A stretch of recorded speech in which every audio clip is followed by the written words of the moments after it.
1 литр сүттен 1 килограмм үй жағдайында сыр жасаймыз. Бұл сырды пиццаға, салатқа, тамаққа да қоса бересіздер. Осылай күшті болып шығады, дәмді болады. Міндетті түрде жасап көріңіздер. Алдымен 6% сүтімізді осылай кастрөлеге құйып, жайлап қайнайын деп жатқан уақытта творогымызды саламыз.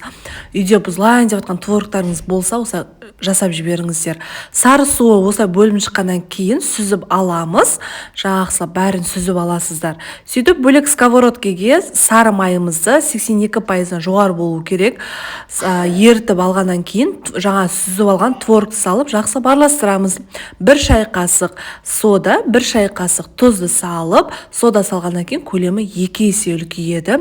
Жақсылап тұрып араластырасыздар. Ең соңында жұмыртқаның бір сарысын қосып жіберіп тағы да араластырамыз. Міне көрдіңіздер ме, уже сырдың консистенциясына ұқсап барады.